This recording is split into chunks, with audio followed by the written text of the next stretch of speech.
damage. You'll notice I don't sound quite as good today. That's because I'm using my headset mic, because I'm going to be using my proper mic in order to record. I hope everybody is doing alright, or at least better than I'm doing today.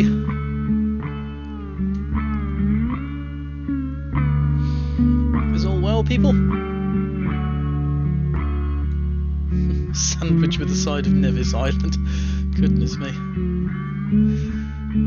So I hope all is good. And that things are cromulent.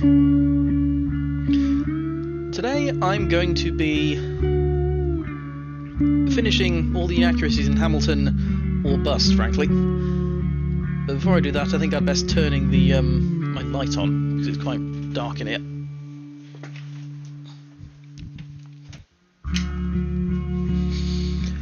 Right, that's a bit better. That's a lot better. Whew. Right then. So, if I'm quite right, I had just started Guns and Ships, the recording thereof. So, first of all I'm going to reset VC Face because it thinks I'm leaning forward. There we go, that's better.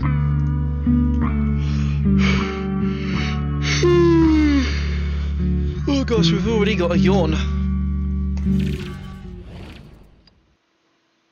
Right, off we go. You'll notice I've got it set up, so I've got my script here. Here's my script, hello script, and Audacity over there. So you guys can see the whole of the action, which ought to be fun. Or at least I hope it'll be fun. If I remember rightly, I started recording the first bit of Guns and Ships. It's not got the audio output captured properly. While technically the first shower was patented in England around 13 to 14 years before the events of this song. So that's when my mic cut out. So I'm going to record the second half of that sentence.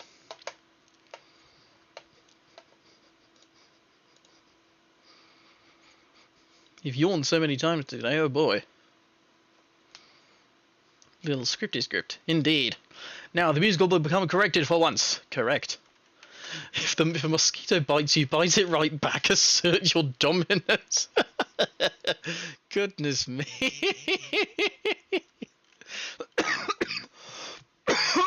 Pardon me. I've already yawned once, so I need to update the counter. And now I've yawned again, so I need to update it once more. Right. I'm going to move that over there. Right, let's do it. Here goes. Need to go recording device. Firefighting case 690.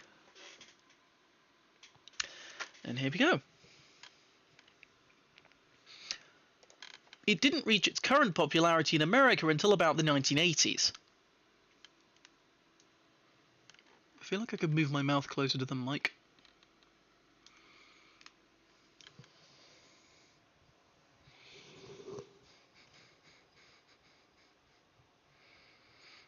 Wait a minute, what pattern is the microphone in right now? It's oh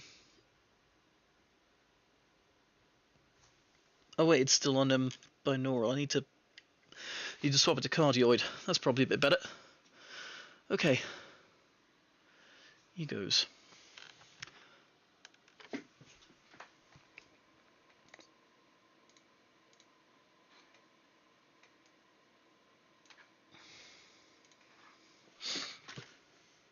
It didn't reach its current popularity in America until the 1980s.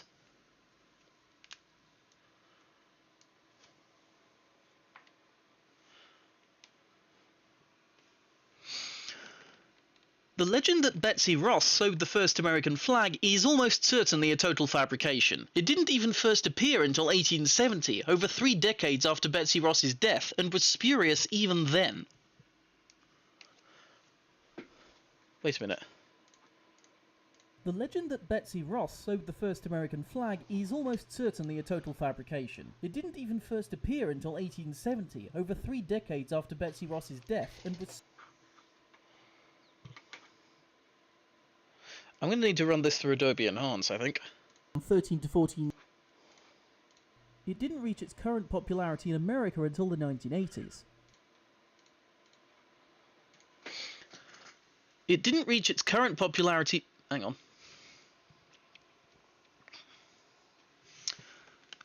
It didn't reach its current popularity in America until the 1980s.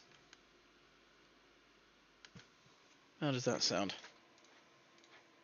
It didn't reach its current popularity in America until the 1980s.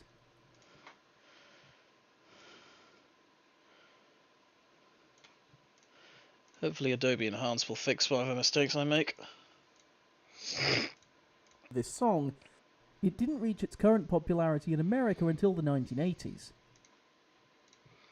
Let's see what happens with the total video length, damn Daniel. Sorry about my model crapping out, I'm leaning back in my chair.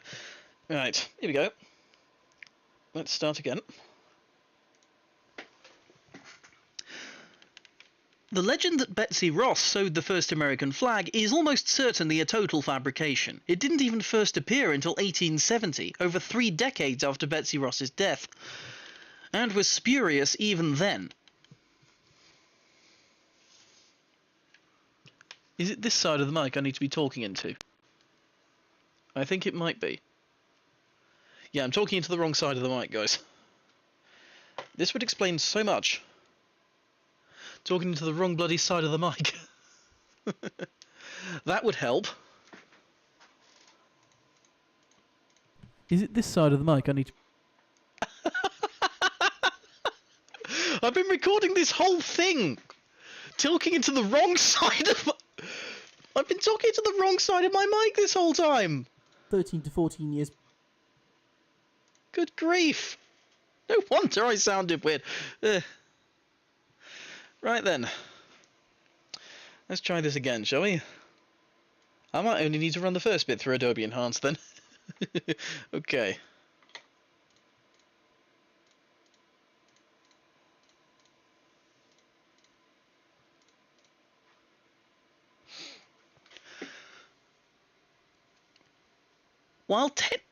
While technically the first shower was patented in England around 13 to 14 years before the events of this song, it didn't reach its current popularity in America until about the 1980s. The legend that Betsy Ross sewed the first American flag is almost certainly a total fabrication. It didn't even first appear until 1870, over 3 decades after Betsy Ross's death, and was spurious even then.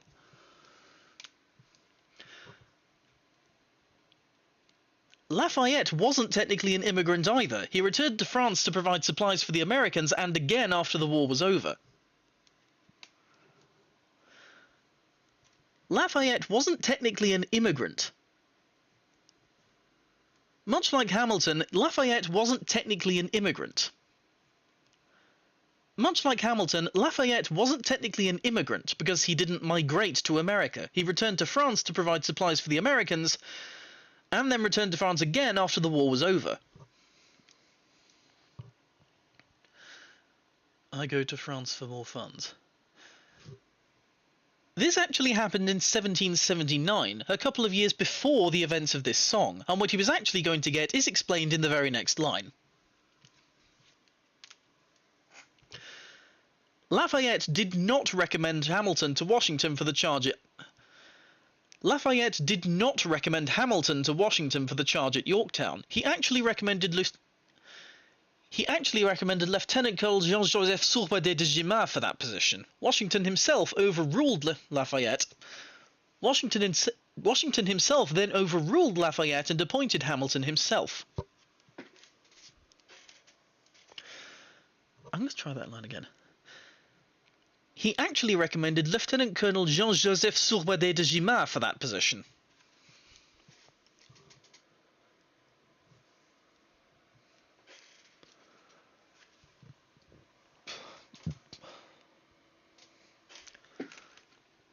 I could not find any inaccuracies in History Had Its Eyes on You either.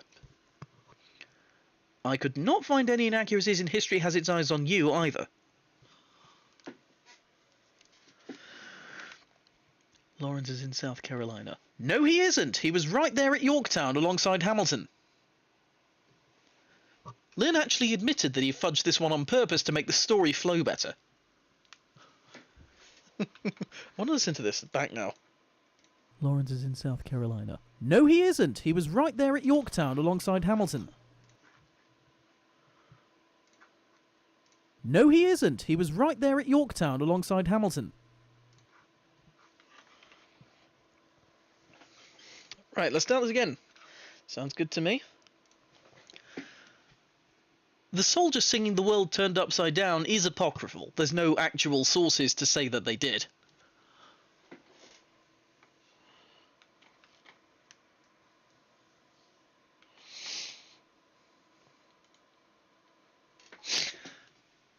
Very much contrary to his attitude in what comes next, King George III may actually have been cautiously optimistic about the future of the relationship between America and the British Empire. And he was even open to a new relationship with America. He wrote in an essay thought to be written sometime in the 1780s, "It is to be hoped we shall reap more advantages from their trade as friends than ever we could derive from them as colonies, for there is reason to suppose we actually gained more by them while in actual rebellion, and the common open connection cut off, than when they were in obedience to the crown." I also couldn't find any inaccuracies in Dear Theodosia, so let's move on.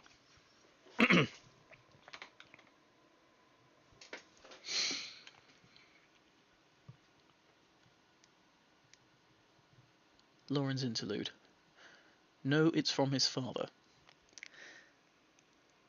I think this is probably some kind of guesswork on Lynn's part. We don't actually know how Hamilton learned of the death of John Lawrence.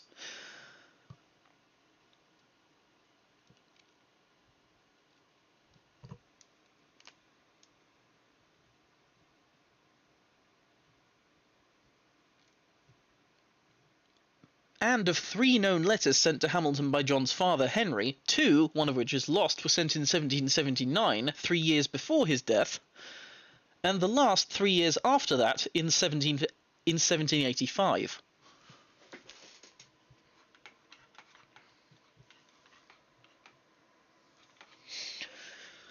Non-stop.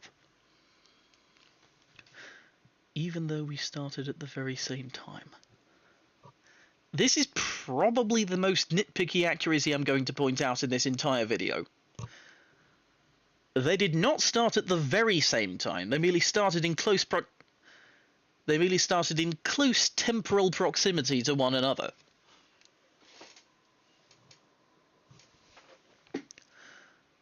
The Levi Weeks trial occurred over 1799 and 1800, long after the events this song covers. While Hamilton may well have held Burr's skill as a lawyer in high esteem as he does here, this exchange where Hamilton asks Burr in the middle of the night to help him pen the Federalist is entirely made up.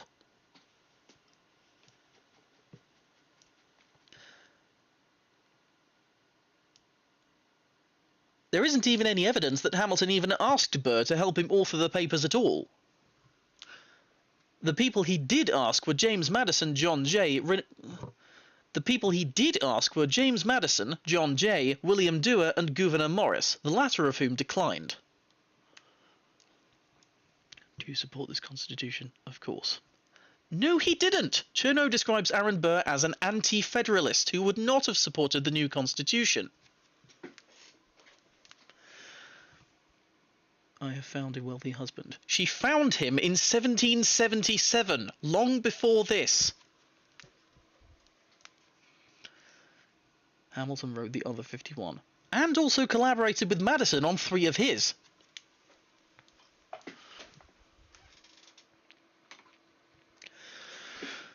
What did I miss? The song seems to imply that Jefferson had been absent for pretty much the entirety of the events of the Revolutionary War. In fact, he left after the end of the war in 1784. So to be fair, he had missed a bit, but not as much as this song implies. The events of this song are stated to take place in 1789. But Hamilton didn't propose the establishment of the Bank of the United States until 1790. I've been fighting for the South alone.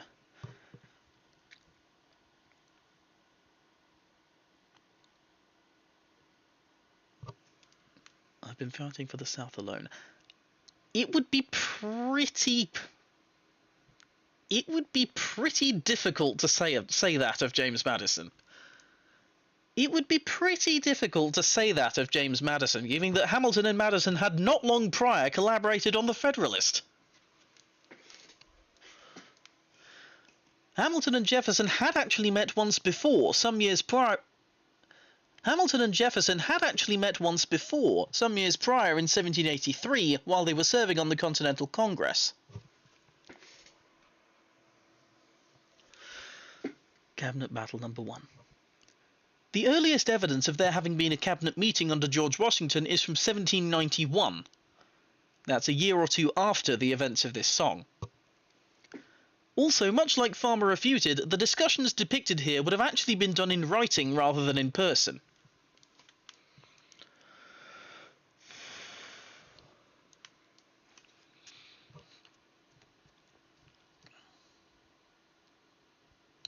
There were 3 separate debates on the assumption of state debts, the creation of a national bank, and the whiskey tax.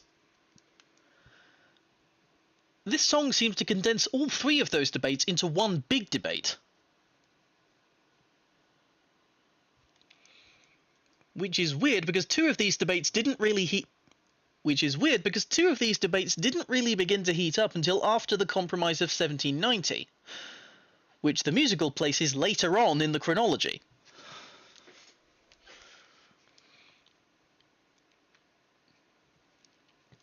It was actually James Madison who spearheaded a lot of the debate on the assumption of state debt, not Jefferson.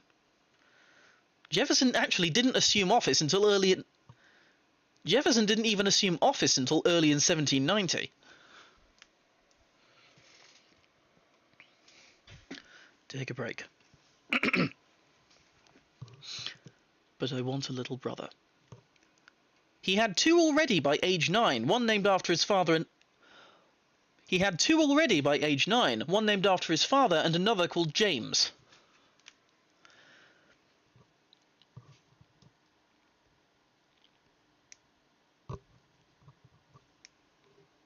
The only evidence we actually have of Philip Hamilton's writing is a single letter from about 1797. So him being a poet like this at age 9 is likely some kind of conjecture.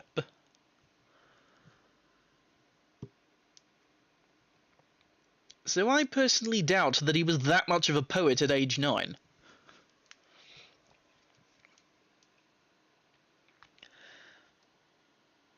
It was not Elizabeth who invited the Hamiltons to come to Albany in mid-1791. It was not Elizabeth Schuyler who suggested the Hamiltons come to Albany in mid-1791. Philip Schuyler Sr. invited them. The events of this song took place after the Compromise of 1790, so why is Angelica saying this whole bit about getting through to Jefferson now? This whole comma thing actually happened in reverse. Angelica misplaced a comma in a letter to Hamilton, which Hamilton teased her about in his subsequent missive. Angelica's visit to America in this song seems to be made up. Angelica's visit to America in this song seems to be made up. A letter from Hamilton dated November 1791 suggests that she was in Europe at the time this song took place. Say no to this.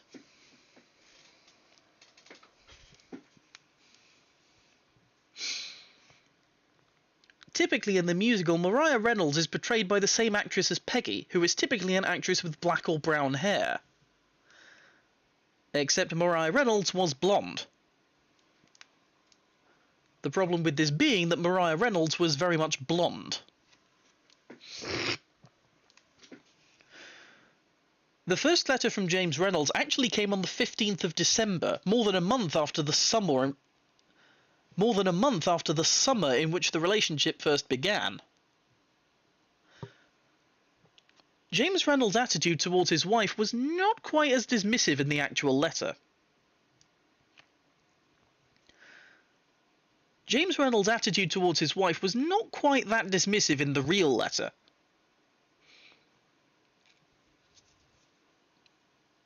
Reynolds showed that he was quite upset about his wife's infidelity. He also didn't threaten blackmail until much later.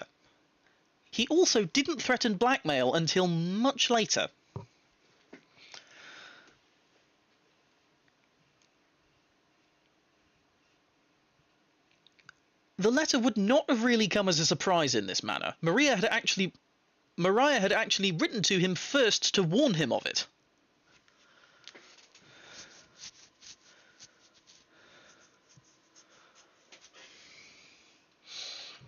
The room where it happens. I couldn't actually find any primary sources for this inaccuracy, so this is only a tentative one.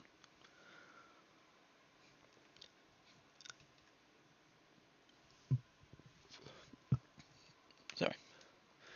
A number of secondary sources claim that Claremont Street was renamed Mercer Street in 1799. A number of secondary sources claim that Claremont Street was renamed Mercer Street in 1799, about 9 years after the actual events this song covers and 8 years after this song takes place in the musical. As previously stated, the events of this song take place in 1790, hence why it's called the Compromise of 1790, meaning it's out of place in the song order.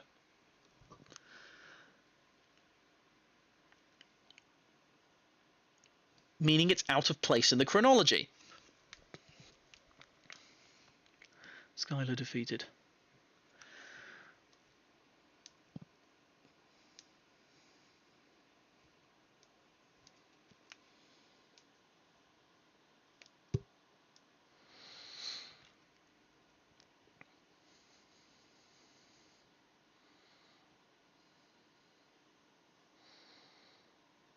Schuyler defeated. I'm relatively certain that this song is just sort of bringing up a few events that happened around this time rather than portraying any actual gathering of the family. The Democratic Republicans weren't officially called that until 1798. Before then, they were just the Republicans. The Democratic Republicans weren't officially called that until 1798. Before then, they were just the Republicans.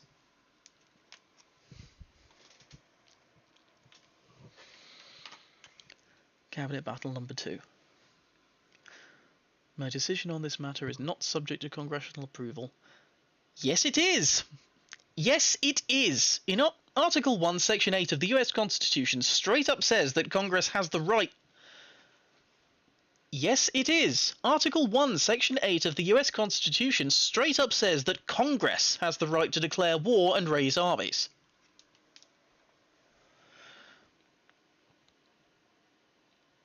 According to Jefferson himself, he was not only not the first to speak on the matter, but that he knew from the outset what the outcome would be simply from the wording of the invitation to the meeting.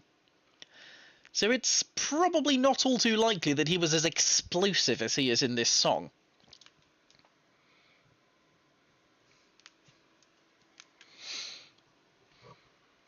The only inaccuracy I could find in Washington on Your Side was the fact that... The only inaccuracy in Washington on Your Side that I could actually... The only inaccuracy in Washington on Your Side that I was bothered to nitpick... I could only really find one inaccuracy in Washington on Your Side that I could... I don't need to mention this, do I? Washington on Your Side. Again, the Democratic Republicans weren't called that yet. They were still the Republicans at this point. They were still just the Republicans at this point. One last time. Jefferson's resignation and Washington's drafting of a farewell address were 3 years apart from one another.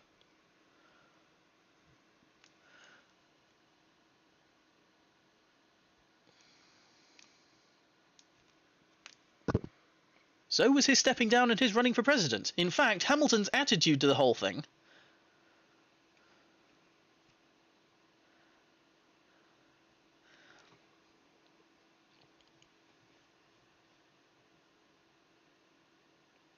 so was Jefferson's resignation and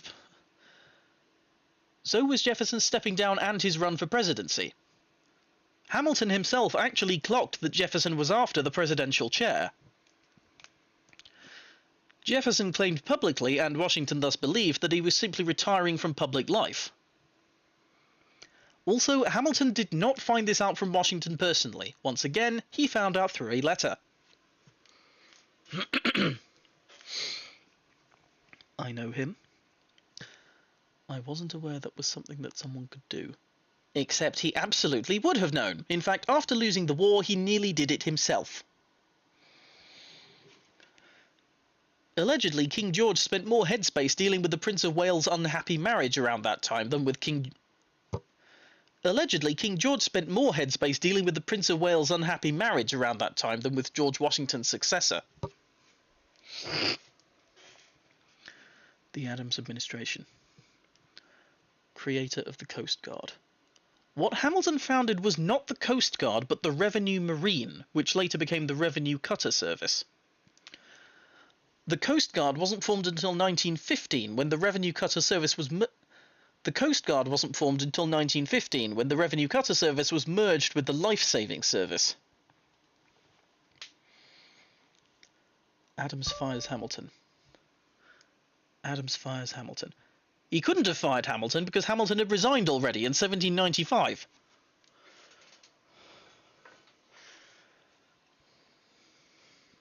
Okay. We know. The events portrayed in this song actually took place over the course of several meetings. It was one Frederick Muhlenberg, along with James Monroe, and one Abraham Venable, who first confronted Hamilton about his supposed illegal speculation back in November of 1792. Not Madison, Jefferson, or Burr. James Monroe then sent copies to Jefferson, and House of Representatives Clark kept a copy as well. James Monroe then sent copies to Jefferson, and the House of Representatives Clark kept a James Monroe then sent copies to Jefferson, and the House of Representatives Clark kept a copy as well. After that, it was a journalist named James Callender who reopened the accusations in 1797, for which Hamilton cast the blame on James Monroe. It was this that prompted him to publish the Reynolds pamphlet.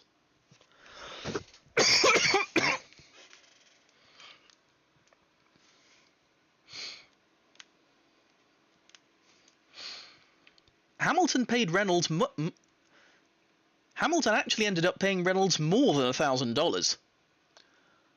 $1,000 was the initial payment Hamilton made, followed by several $30 to $40 installments thereafter. Hurricane. I was 12 when my mother died. Except, as before stated, he was probably 13 when his mother died, not 12. The Reynolds pamphlet. I came as soon as I heard. This is both an inaccuracy and an understatement. Inaccurate because her coming to America may not necessarily have been in response to the publishing of the Reynolds pamphlet, and an understatement because it was actually her entire family moving from America. And an understatement because it was actually his entire family moving to and an understatement because it was actually her entire family moving from America from and an understatement because it was actually her entire family moving to America from London. Finally got that one out. Burn. This entire song is largely based on inference than on actual historical events. It's not actually known why Elizabeth burned all her letters to Alexander, so her actual reaction to the Reynolds pamphlet is unknown. Blow us all away.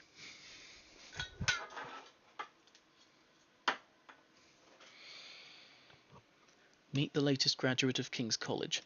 Except by this point in the timeline, both when the events actually occurred and in the show's fudged timeline, King's College had been renamed Columbia College. This song's events are described as occurring prior to the election of 1800. This couldn't be so, as Philip died in 1801. Ladies, I'm looking for Mr. George Eaker. Chernow says the two actually met purely by accident, and that they hardly knew each other. The actual wording used was rascal, which at the time was provocative enough in itself to call for a duel. They weren't his pistols, they were John Barker Church's. They weren't his pistols, they were John Barker Church's.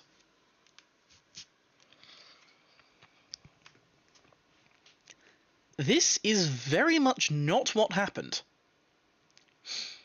What happened was that Philip straight up didn't raise his pistol.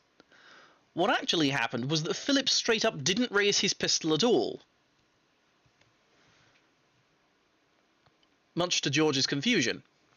After a whole minute of waiting, they both raised their pistols, aiming very much at each other, whereupon George fired. Philip did discharge his pistol, but possibly by accident, as his finger spasmed post-shot. Philip did discharge his pistol, but possibly by accident, as his finger spasmed post-shot. Stay alive reprise. This is a correct description, except the bullet lodged in his left arm, not his right. He didn't die as quickly as the musical seems to imply. Philip died the following morning. I was aiming for the sky. As described in the last song, no he wasn't. It's quiet uptown. Once again, the events of this song took place in 1802, after the election of 1800. That never used to happen before. Technically this isn't true. He was staunchly religious in his childhood in the West Indies.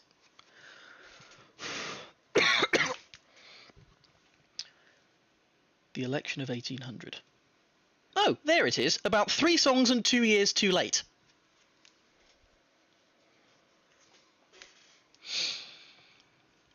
The song seems to imply that Jefferson and Burr were actively running against each other. What was actually occurring here was that Jefferson and Burr were running mates.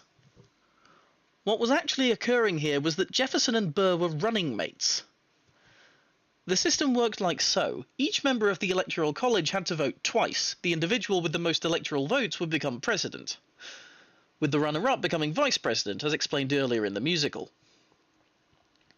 Jefferson and Burr were running against John Adams and his running mate Charles Cotesworth Pinckney. Jefferson and Burr were running against John Adams and his running mate Charles Cotesworth Pinckney.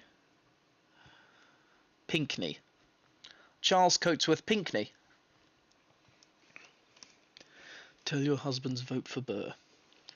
Except there was no popular vote at that time, so it wasn't the populace that decided the vote at all, it was all the Electoral College. Not to mention Burr didn't even start to entertain the idea of becoming president at all until he became tied with Jefferson and the vote went to the representatives. Well, he's going to lose, that's defeatist. The libretto for Hamilton describes this line as being sung by a female voter. For this inaccuracy, I'm going to have to go to Hamilton's libretto, which describes this line as being sung by a female voter. This is anachronistic, as female suffrage wasn't a thing in the USA until about 1920. Your fellow Federalists will like to know how you'll be voting. Except Hamilton wouldn't be voting since he didn't have a seat in Congress or the Electoral College. Except Hamilton wouldn't be voting since he didn't have a seat in Congress or the Electoral College. Hamilton wasn't as indecisive as he's here depicted. He lobbied very heavily for Jefferson, even going as far as to throw heavy shade on Burr, describing him as, for instance, a bankrupt beyond redemption who loves nothing but himself and insinuating he'd disturb our institutions to secure to himself permanent power.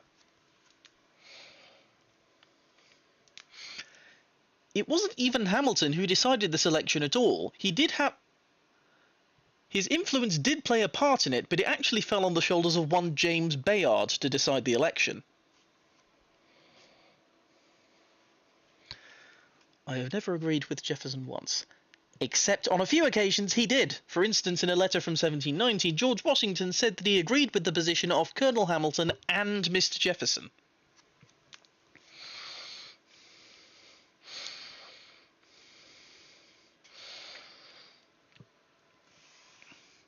Jefferson has beliefs, Burr has none. Again, he said a lot more than that. He called Jefferson a lover of liberty and desirous of something like orderly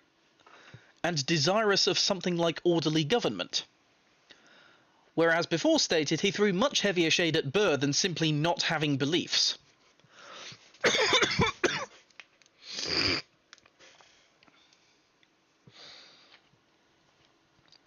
Jefferson didn't immediately deny Burr the vice presidency.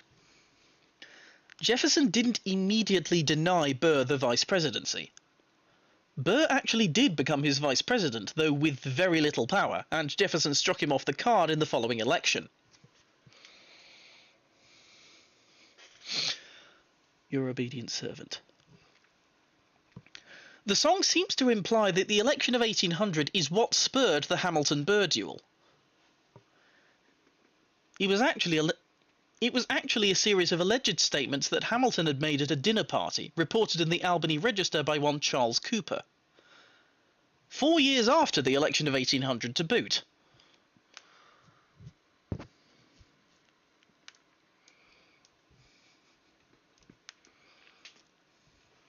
Here's an itemised list of 30 years of disagreements. Here's another one where I'm going to get very nitpicky. Hamilton did make a statement to a similar effect, but it referenced 15 years competition rather than 30. But it referenced 15 years competition rather than 30. But it referenced 15 years competition rather than 30. Oh, and even though it totally sounds like a thing the real Hamilton would have done, he didn't itemise a list of them either.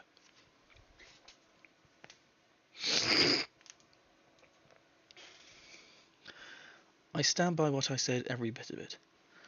I'm labelling this as tentative, but I don't think Hamilton said anything like this in his letters. In correspondence with Burr, Hamilton maintained that he basically wouldn't confirm or deny anything short of a precise or definite opinion. Plus, in his initial statements on his desire to avoid the impending duel,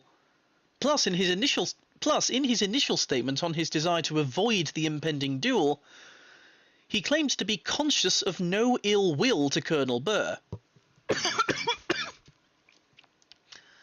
You're on. Again, in letters, he stated he wanted to avoid this duel. I'll label this one as tentative too, though, since it might have been bluster on his part.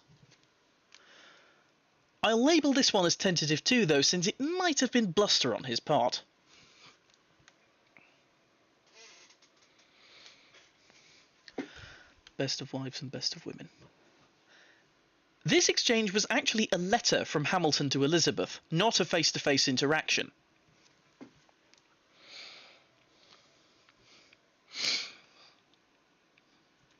The world was wide enough. My fellow soldiers will tell you I'm a terrible shot. This might be an understatement on Burr's part, as Chernow... This is probably an understatement on Burr's part, as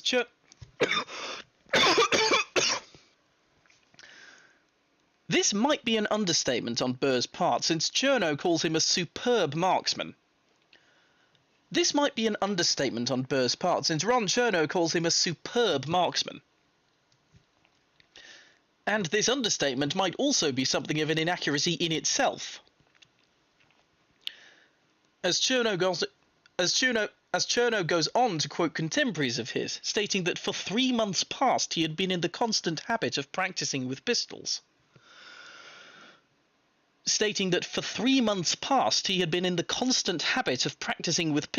And that he'd been doing so for some time. He points his pistol to the sky. Newsflash, he didn't. He actually aimed wide and hit a nearby tree. Incidentally, besides that detail, very little is known about the actual duel at all. Incidentally, besides that one detail, very little about the actual duel is known at all. I strike him right between his ribs. No, he didn't. The bullet entered through the right side of his abdomen. Burr might not have been quite this regret-filled immediately after the duel. According to at least two sources, the first thing he did was go back to New York and have breakfast. I think I did find one for thingy.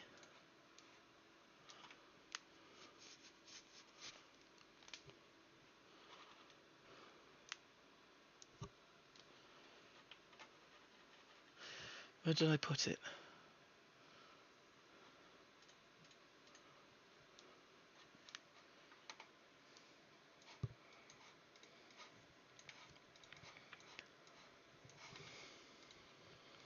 I'm just going to say I'm not pedantic enough.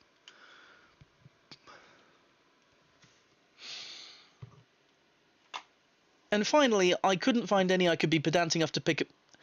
And finally, I couldn't find any I could be pedantic enough to pick apart in Who Lives, Who Dies, Who Tells Your Story either, so I'll let that one slide. And that is all for this video. 3 years in the making, and finally it's done. Thank you everyone who turned up. If you liked it, make sure to subscribe, leave a comment if you liked it, leave a comment if you didn't like it, leave a comment if you think I've missed something. And also be sure to ding that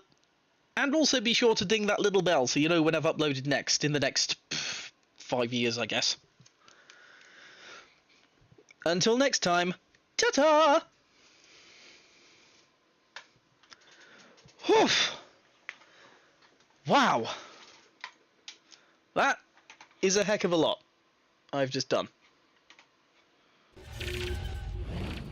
I'm going to swap back to the chat thing. Save changes. I'm going to save that. Save project. Now, that just needs to be edited. I'll do that some other time.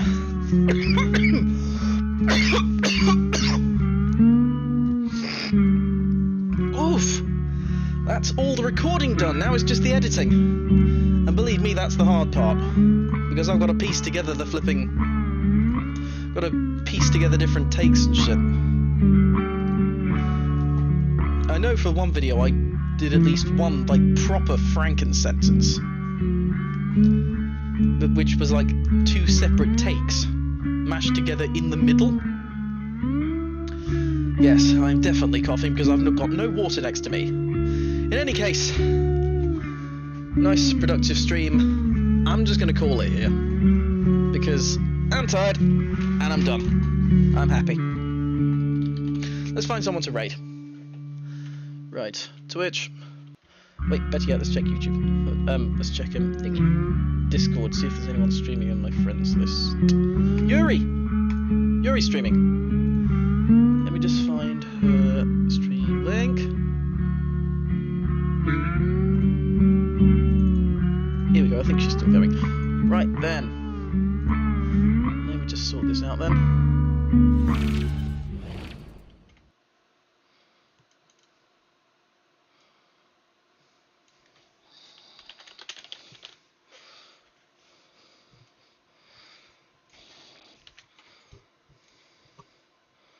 Right, let's do this. It's got to, you know, make this invisible so we can see the stream link. Come on, where is it? Ah! There we go, that'll do. I'll drop it in chat as well, just so you guys can see. Let's go ahead and... all 2 of us, let's go raid Yuri. Very productive day.